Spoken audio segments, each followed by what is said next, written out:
চট্টগ্রামে আইনজীবী সাইফুল ইসলামের হত্যাকাণ্ড আমাদের জন্য কিন্তু একটা ওয়েক আপ কল। সাইফুল ইসলামের শহীদের মৃত্যুকে সৃষ্টিকর্তা যেন কবুল করেন। তিনিও অগাস্ট বিপ্লবের শহীদ। এইভাবেই দীর্ঘ হচ্ছে শহীদের তালিকা।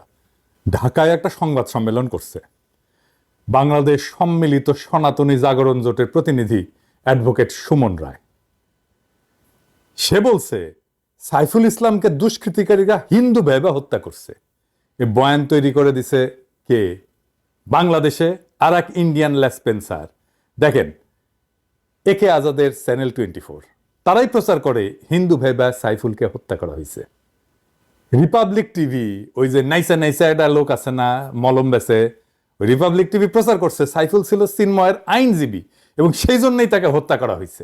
The Muslim lawyer who was defending Chinmaya Prabhu has been killed in police violence.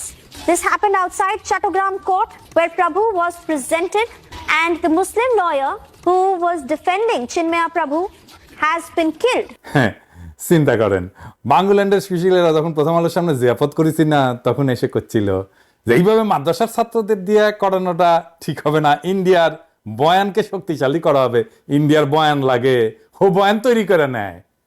এই বাঙ্গু সুশীলেরা যারা প্রথম আলো ডেইলি স্টার নিয়ে হাউকা লাগাই দিছিল, তাদের জন্য আজকা এটা দেখানো ফরজ হয়ে গেছে। কেন?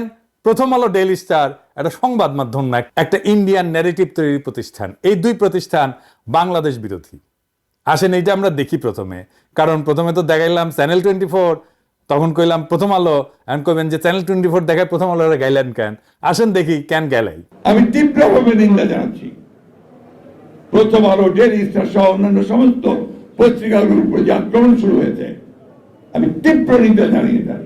কারণ আমি সারা জীবন সংবাদ মাধ্যমের স্বাধীনতার জন্য লড়াই করেছি। গণতন্ত্র মানে কি?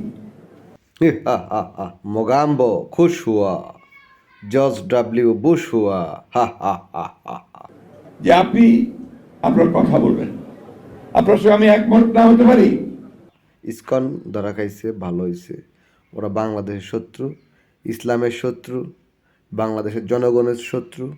আওয়ামী লীগ ইসলামের শত্রু, আওয়ামী লীগ জনগণের শত্রু, আওয়ামী লীগ। কিন্তু আপনার মত প্রকাশের স্বাধীনতাকে আমি আমার জীবন দিয়ে রক্ষা করব। এবং বাংলাদেশের পলিটিক্যাল পার্টিগুলা তেল মারা বাত না দিলে জনগণ করে ভোট দিব না, এটা সুনিশ্চিত। কারণ মানুষ রাজপথে নামছিল তেল মারতে না, মানুষ রাজপথে নামছিল তার ন্যায্য অধিকার আদায় করে নিতে। কারণ গতকালকে দেখছেন তো যে মানুষের সরকারের কাছ থেকে সাহায্য কতটুকু প্রয়োজন। কত লাখ লাখ মানুষ শুধু ঋণের জন্য চলে আসছে ঢাকা শহরে, বলছে ঋণ দিবে, কিন্তু বাংলাদেশের ব্যাংকিং সিস্টেম এমন করে রেখেছে তারা সাধারণ জনগণকে ঋণ দেয় না। ঠিক আছে, তারা এই সিন্ডিকেট করে যাতে কিস্তি অফিসগুলো চলতে পারে। কিস্তি অফিসগুলো তাদেরই সৃষ্টি, সরকারি অফিসের কর্মকর্তাদের তৈরি কিন্তু দালালরা।